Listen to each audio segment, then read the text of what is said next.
OTC, l'histoire et les mémoires du génocide des Juifs et des Tziganes. Aujourd'hui, on va se pencher sur un sujet complexe, comment la mémoire de ces génocides s'est construite après 1945. C'est un chemin qui est loin d'être linéaire, hein.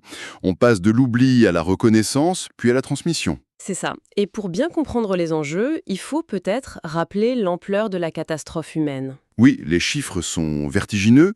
Pour la Shoah, on parle d'environ 5,1 millions de morts. C'est plus de la moitié de la population juive d'Europe. Et pour le génocide des Tziganes, le Porajmos. Là, on estime les victimes à près de 250 000.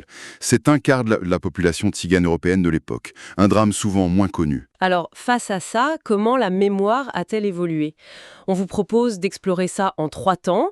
D'abord, on verra l'après-guerre, entre reconstruction et une forme de déni. Ensuite, le grand tournant, l'émergence de la mémoire de la Shoah. Et enfin, on parlera du devoir de mémoire aujourd'hui, ses formes et puis aussi ses limites.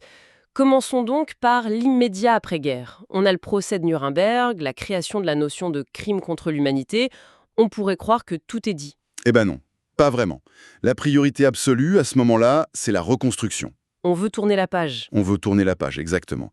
Et en France, l'historien Henri Rousseau a très bien analysé ça. Il parle de mythe résistentialiste. C'est-à-dire?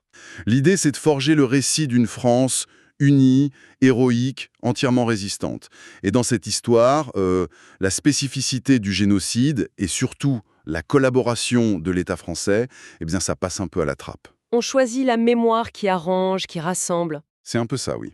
Et il y a des exemples très concrets. Prenez le film Nuits et brouillards d'Alain Resnais, en 1956. Un film pionnier. Absolument. Mais la censure a exigé de masquer, sur une image, le képi d'un gendarme français qui surveillait le camp de Pithiviers. Montrer l'implication de l'État, c'était encore tabou.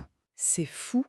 Alors si l'après-guerre est une période de silence, qu'est-ce qui a provoqué le déclic? Le grand tournant, pour beaucoup, c'est le procès d'Adolf Eichmann en 1961 à Jérusalem. D'accord. Et qu'est-ce qui change par rapport à Nuremberg? Tout.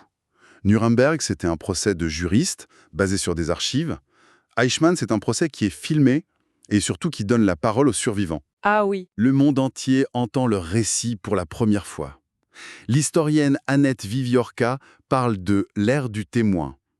L'histoire ne s'écrit plus seulement avec des documents, mais avec la voix des victimes.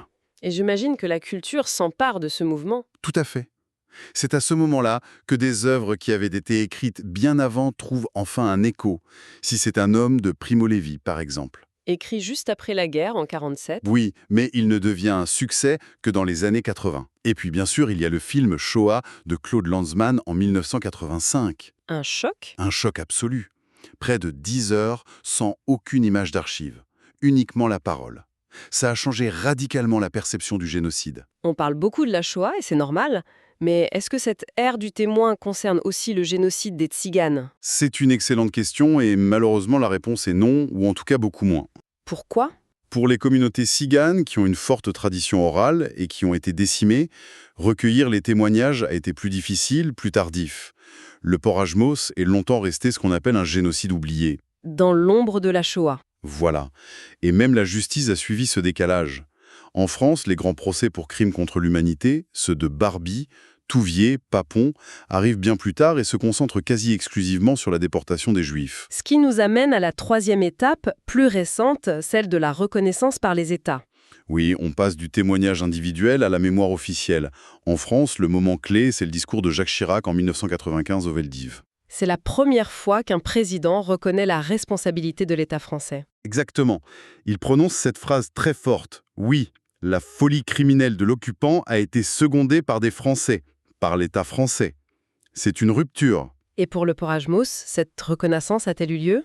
Oui, mais avec un retard immense. L'Allemagne reconnaît sa responsabilité en 82, mais le mémorial à Berlin n'est inauguré qu'en 2012. Et en France? Il faut attendre 2016. C'est François Hollande qui reconnaît la responsabilité de la France dans l'internement des nomades. Aujourd'hui, on a donc des mémoriaux, des lois, ce devoir de mémoire est très présent. Mais fait-il face à des nouveaux défis? Il y en a au moins 2. Le premier, c'est ce qu'on pourrait appeler la banalisation, le tourisme mémorial.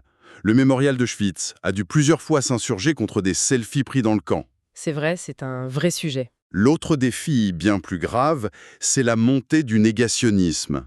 La négation pure et simple du génocide. Et comment on y répond? En France, par la loi. La loi Gaïssot de 1990 fait de la contestation de l'existence des crimes contre l'humanité un délit. C'est une manière, disons, de protéger l'histoire face à ceux qui veulent la réécrire. Nous vous souhaitons de bonnes révisions.